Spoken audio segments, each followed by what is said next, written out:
Bos Federasi Malaysia geram dibanding-bandingkan dengan Timnas Indonesia.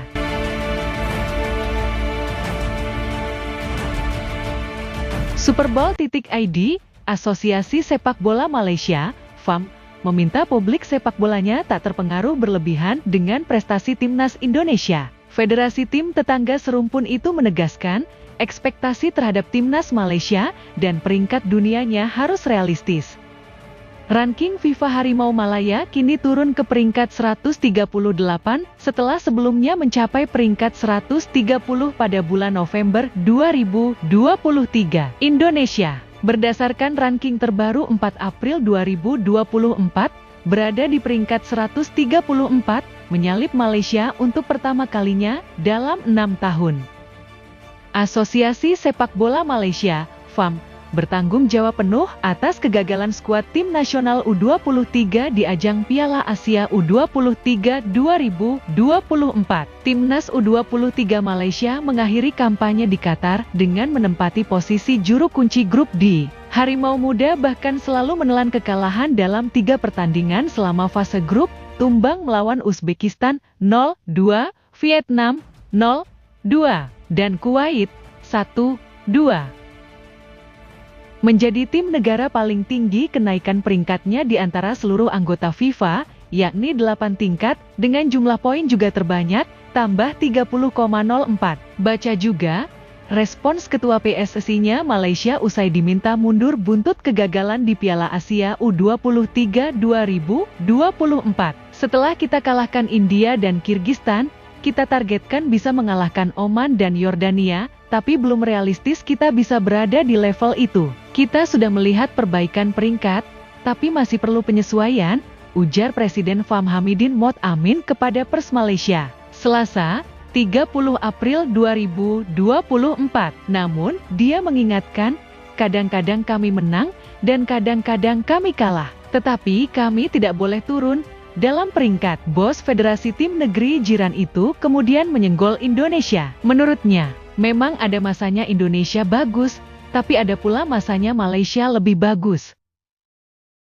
Indonesia saat ini tampil bagus dan berada di puncak. Namun 3 bulan lalu FIFA sempat memuji kami sebagai salah satu tim yang menunjukkan peningkatan signifikan di peringkat dunia, tegas Hamidin. Terkadang ketika kami menang, kami cenderung lupa dan terbawa suasana, langsung mengincar Piala Dunia, imbuhnya.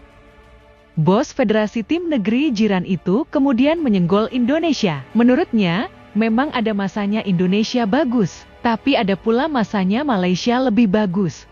Peringkat Timnas Malaysia terpuruk setelah di Piala Asia 2023 yang digelar Januari lalu mengalami hasil buruk beruntun. Malaysia kalah 0-4 dari Yordania, 0-1 dari Bahrain, dan bermain imbang 3-3 dengan Korea Selatan di turnamen AFC itu. Setelah itu, 2 kekalahan beruntun dengan skor kembar 0-2 dari Oman di kualifikasi Piala Dunia 2026 pada Maret lalu semakin membuat poin peringkat Malaysia berkurang banyak. Hasil itu kini menempatkan Malaysia di posisi ketiga klasemen grup di putaran kedua zona Asia kualifikasi Piala Dunia 2026 dengan 6 poin.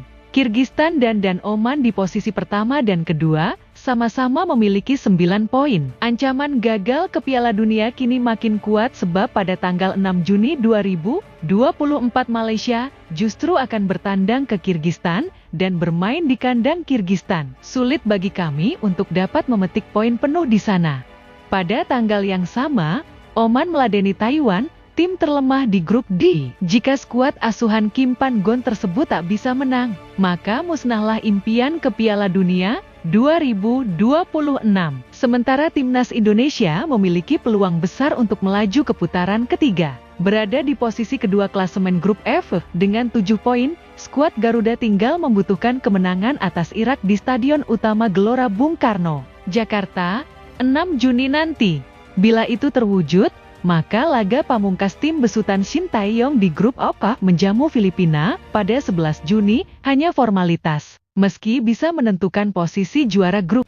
Oleh sebab itu, jika Indonesia menang di 2 laga melawan Irak dan Filipina, maka ranking FIFA Indonesia akan terus melonjak dan akan meninggalkan Malaysia sejauh-jauhnya. Jadi jangan samakan tim Harimau Malaya dengan Garuda. Mereka sangat kuat saat ini, bahkan tim terkuat di Asia Tenggara. Kami malu bila dibandingkan dengan timnas Garuda asuhan Shin Tae-yong tersebut. Memang kami gagal meniru Indonesia dalam melakukan naturalisasi pemain. Pemain yang telah kita naturalisasi semua tidak ada kaitan darah dengan Malaysia, sedangkan usia mereka sudah tidak muda lagi. Beda dengan pemain abroad Indonesia, mereka memiliki pertalian darah Indonesia dan usianya pun masih sangat muda-muda. Kita telah kalah dalam segala hal dengan Indonesia. Pemain-pemain mereka yang saat ini sedang berlaga di Piala Asia adalah pemain yang usianya di bawah 23 tahun. Namun mereka jugalah yang akan bermain di tim senior Indonesia. Kami sangat respek dengan timnas Garuda dan PSSI-nya Indonesia yang hebat dalam menaturalisasi pemain berdarah Indonesia.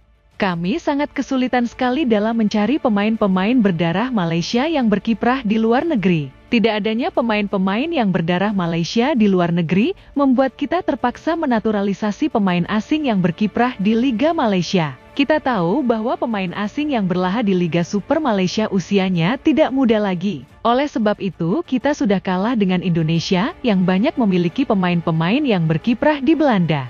Oleh karena itu, kami tidak mau dibanding-bandingkan tim Harimau Malaya dengan timnas Garuda. Mereka Indonesia saat ini sedang terbang tinggi meninggalkan tim-tim Asia Tenggara seperti Malaysia, Thailand, Vietnam, Singapura, Myanmar, Kamboja, Filipina, Brunei Darussalam dan Timor Leste. Semoga kita bisa mencontoh kebangkitan sepak bola seperti Indonesia, kata Hamidin selaku Ketua Federasi Sepak Bola Malaysia atau FAM.